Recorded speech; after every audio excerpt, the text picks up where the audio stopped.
মিন ইবাদিল্লাহ ওয়া আনা আরজু হুয়া, আমি আশাবাদী আদমের ছেলে মেয়ের মধ্যে একজন মাত্র সেই জায়গাটা পাবে, আর আমি সেই ব্যক্তি। বুখারী মুসলিম। আমি কথা মনে হয় বুঝাতে পারলাম না যে মুহাম্মদ সাল্লাল্লাহু আলাইহি সাল্লাম সবচেয়ে দামি মানুষ।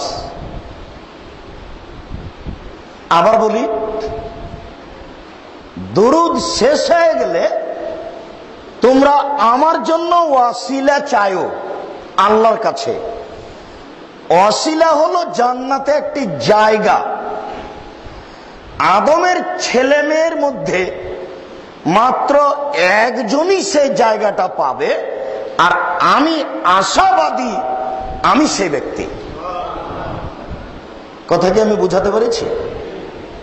জি, মুহাম্মদ সাল্লাল্লাহু আলাইহি সাল্লামই সবচেয়ে সম্মানী দামি মানুষ।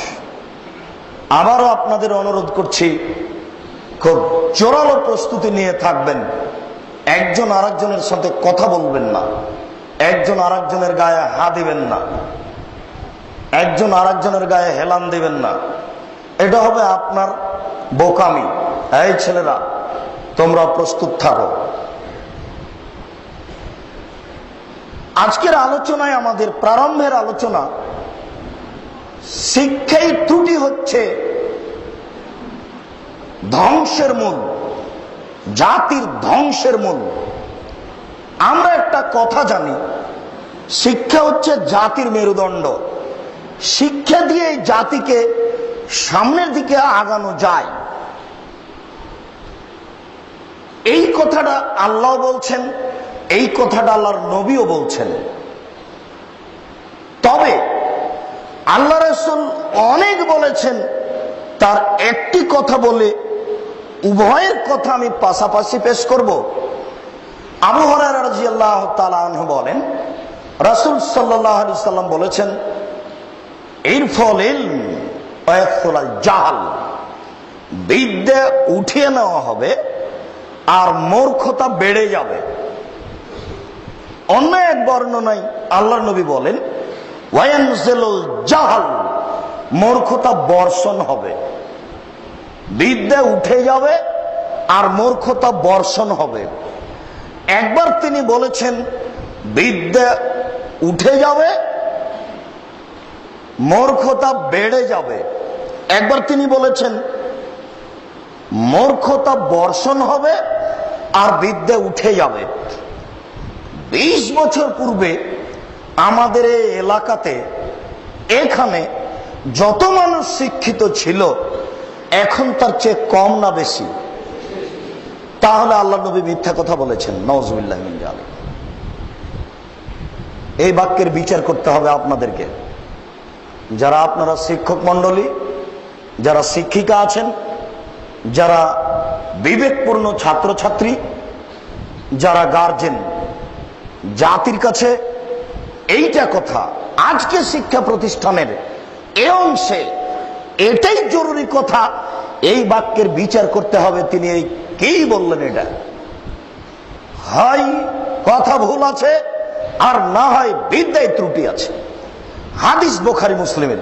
তার মানে আপনি কিয়ামত পর্যন্ত চেষ্টা করলে এই কথার মধ্যে সরিষা ঢোকাতে পারবেন না যে কথা সত্য না মিথ্যে। কথা 100% সত্য, এতে কোনো ত্রুটি নেই। আপনি এখন এই বাক্যের বিচার করেন, ঘটনা কি, সমস্যাটা কি, ব্যাপারটা কি। তিনি বললেন বিদ্যা উঠে যাবে, মূর্খতা বেড়ে যাবে। তিনি বললেন বিদ্যা উঠে যাবে, মূর্খতা বর্ষণ হবে। আমরা তো জানি বৃষ্টি বর্ষণ হয়।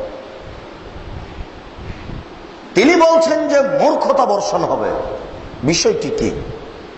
20 বছর পূর্বে এতটা অঞ্চলে যা শিক্ষিত মানুষ ছিল, আজকে তার চেয়ে অনেক বেশি।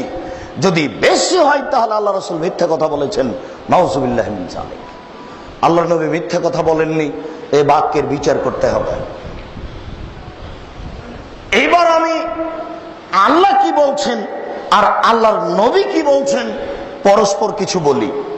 আল্লাহ তাআলা বলেন, কুল হাল ইয়াস্তাবিল আমা ওয়াল বাসীর আফালা তাতাফাক্কারুন। হে নবী, আপনি বলুন, অন্ধ মানুষ আর চক্ষুওয়ালা মানুষ কি সমান? হে নবী, আপনি বলুন, শিক্ষিত মানুষ আর অশিক্ষিত মানুষ কি সমান?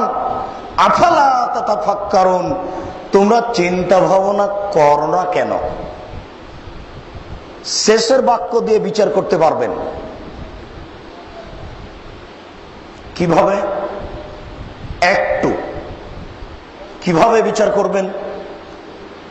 একটু কিভাবে বিচার করবেন? একটু। রাসূল সাল্লাল্লাহু আলাইহি ওয়াসাল্লাম বলেছেন, 3 শ্রেণীর মানুষের সাথে আল্লাহ বিচার মাঠে কথা বলবেন না। 3 শ্রেণীর মানুষের সাথে আল্লাহ বিচার মাঠে কথা বলবেন না।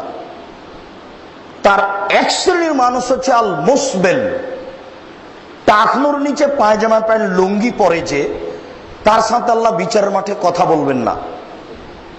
বলেন, আমরা যারা শিক্ষিত মানুষ, শিক্ষার মাঠে আছি, এক বাক্যে কত নিচে চলে গেছি। এবার আপনি বলেন দেখি, আমি শিক্ষিত, শুধু খালি এই বাক্যটাতে বিচার করেন, ভারত, বাংলাদেশ, পাকিস্তানের 99% জন মানুষ অশিক্ষিত বলে প্রমাণ হবে। আল্লাহর নবী সত্য কথা বলেছেন, আমি বুঝতে পারিনি বিদ্যা কাকে বলে।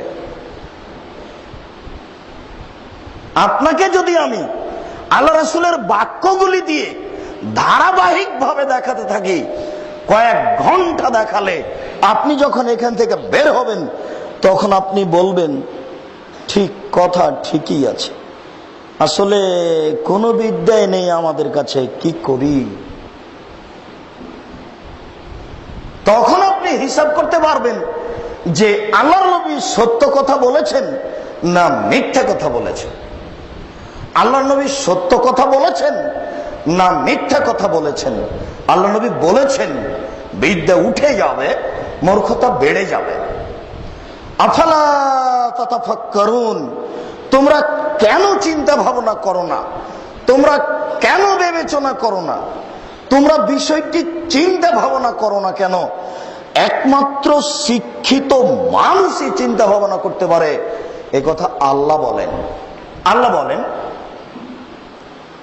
কুল হাল ইয়াস্তাবিল্লাযীনা ইয়া'লামুনা ওয়াল্লাযীনা লা ইয়া'লামুন ইন্নামা ইয়াতাযাক্কারু উলুল আলবাব। মুহাম্মদ, আপনি বলে দিন, যারা পড়াশোনা জানে আর যারা পড়াশোনা জানে না, তারা কি সমান? তারা সমান নয়।